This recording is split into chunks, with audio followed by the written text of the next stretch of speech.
Hello, this is Steve Powers. A while back, I did a tutorial on sketchbooks, what I use and how I use them.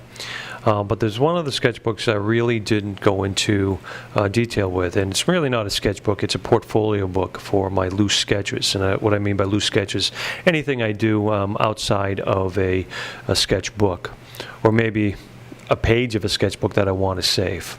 In this case, I primarily use the 9x12 version, but they do make smaller and larger versions. I do have a couple of larger versions. You can always put a smaller piece of paper in a larger book than a large piece of paper in a smaller book. So anyways, what I have here is one that goes back a bit. It has actually a bunch of older ones and some of the newer ones. And this doesn't go out to anybody. This isn't, I don't use this portfolio book as a portfolio. I don't share it with anyone. This one sits up on a desk or on a shelf. And you know, it's great to show to friends and family. But it's also a great way to look at your history of how far you've come from the earliest stuff. And most of this is in chronological order, but not all of it, and it should have been. But this is an early portrait, which, you know, of course I liked. It could have been darker. There's a lot of things that I see in here that I don't like, but I liked the model very much. It's very cute, little kid feel to it. You know, chubby hands and arms. You know, doing little kid things. And right here, again, this isn't finished work. This is, I actually went ahead and kept the preliminary drawings for that portrait. And frankly, I do like working like this, so if it looks good here, it'll look good in a larger format. But then again, here are some reproductions of some sketches from Gene Franks, an artist that influenced me through books. I've never met the gentleman, but he did some great stills and landscapes and portraits. Very great books. If you're just starting out and you want to go over the basics and then some, he'll teach you the basics. Then you'll get better through experimentation and through following his examples throughout his books. I recommend those quite a bit. A couple more as well, and these are on smaller pages. This one seems to be moving around a bit. And of course, these are all sealed, by the way. I put a fixative on there. That's something you want to do before you put it in there. Preferably. Of course, the paper is acid-free. Actually, every part of this book is acid-free, but it also will, because it will keep the air off, it will keep oils and anything else that's in the air off them. Here is from I used, this is my son's, my oldest son's teddy bear from when he was younger. And that is from an image reference, another Gene Franks as well. And, this was in Florida.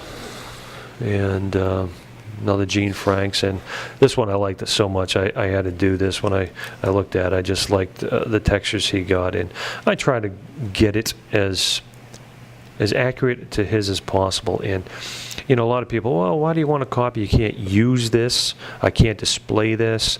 Yes, I can show friends and family, but you learn a lot from copying other people's works. It is a traditional way of learning. You learn through copying, and preferably you copy good artists in this case. Because you can pick up some bad habits too quite easily. So that said, I still did do a lot, and of course these are all in 9x12, and doing something like this is a lot harder than if I did a smaller version. It takes more time. So if you're starting out, a lot of people try to go big real early, and it's kind of tough. This, of course, is another image from an image reference, and this, by the way, is a reproduction of Gene Frank's. So I'm not going to sell that as my own, of course. Fanart. I think we were watching all 7 seasons when I did this one. And you can see where graphite won't get as dark as carbon or rather charcoal can as well. Well, carbon will get dark too, but preferably I should have, nowadays I will do as much as I can in pencil and go back over it with a mix of charcoal as well. And a couple thumbnails. I think those are Gene Frank's, or no, these might be Stanley Maltzman. These are from another artist as well. These were pictures of his, and he did these, reproduced these in Photoshop, and frankly I just like the originals just to see if I could capture the light coming in from being backlit. And actually backlit is a lot easier to do if you think about it, because a lot of this stuff, a lot of the foreground things are going to be in shadow, so there's less detail that you actually have to put in there. And again, I did this on, I think, a bristle with charcoal. And it's actually a very short sketch, and it is a sketch, it really is. But again, this is something going back to, 2011, this is a few years back. And it's just a nice way to go into it. And you can see some of the stuff you like, some of the stuff that you wish you didn't do. This one, I could have done more of the character, but it was designed to be just a headshot. This is done on copy paper with Prismacolor black. And then I did a series. I actually did this for my son, my oldest son again, of course. And I did a series of these on my blog, showing a 4-step method of what I'm doing or how I did it. And the one thing I have to say again about learning from copying, it's very hard to fail at this, because I am not creating this character. This character is already created. I might embellish some of the surroundings or what have you as like a vignette, because I'm not doing a whole background, I'm not doing a whole scene. It's supposed to be just this character doing something. I think in the original one had a butterfly up here, and that's kind of what he's looking at. And a friend of mine actually pointed that out when I did it. Says, well, what's he looking at? He's not looking at the tail. I'm like, give me a break. This was just for fun. But, of course, friends are friends. And but another thing too is something like this is a known character, and if it doesn't look right, your friends and family are going to be able to tell you whether they're artists or not. They've seen this character a million times over. They're going to say, well, hi, he looks just like it, or, well, you didn't get this right or that right. And so it's good practice, and just don't be too thick. Well, don't be thick-skinned. Matter of fact, don't even fall in love with this stuff. If you've done it once, you can do it again. So again, this whole bunch of these, and if you really want to see them, you can see them on my blog. This is really about how I use these sketchbooks, or in this case, this portfolio book. Like this character right here. I've never done anything with it. I maybe can use it in a future project. You can repurpose it. But this is very basic ground plane and environment. I mean, there's really nothing in the background. So if I do digitize this, scan it in, I can actually layer in a quick background, put it in environment.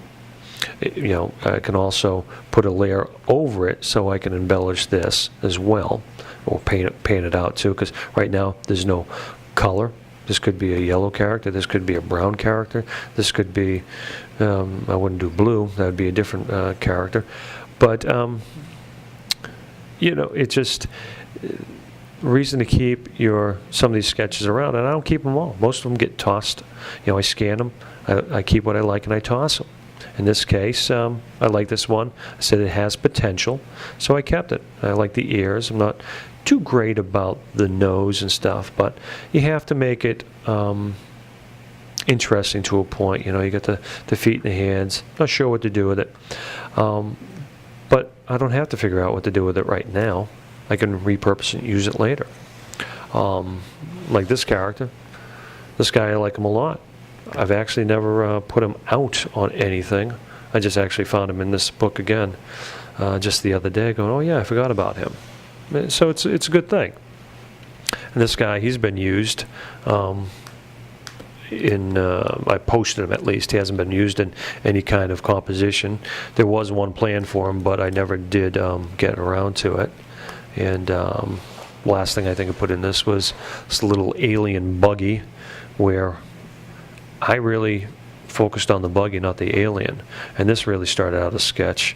I believe I covered that in I don't know, it was an article or a video, or maybe a little of both, but it was making of. This really could be turned into a digital painting easily enough. It's got the composition. I can go darker and brighter digitally. Well, even with, if I went in here and did charcoal, I could go, or pastels. You know, traditionally I can get darker, and then the bright of the white paper will come out. But digitally, you can put in blooms and everything else. So it's supposed to be futuristic. You could actually add a lot more detail to him, or the vehicle, him, and of course the background, little cities and stuff back here. There's no detail in here. This is just an impression of it. So, you know, it's just it is what it is. I think you should do it just for posterity reasons, a little bit of history of where you've been and where you've come to. You'll go through these things and you'll see things that you like, things that you love, going, well, and you should love them, but you know, things that you really, really, so hey, I like that. What, I don't do that anymore. Or things that are, oh geez, I'm glad I don't do that anymore. What was I thinking? But so what? It is what it is, and we're all learning, you know. I don't care how long you've been doing this for. So I suggest having a couple of these around. Granted, they do make smaller ones, but 9x12 will fit a lot of the smaller works. You know, if you have traveling sketchbooks or what have you, you want to rip a page out and throw it in here, you can. If you do a lot of stuff on the 11x14, well then get the larger one, because the 9x12s will fit in it as well. All right. Well, you guys have a good day, and I'll see you next time. Thank you.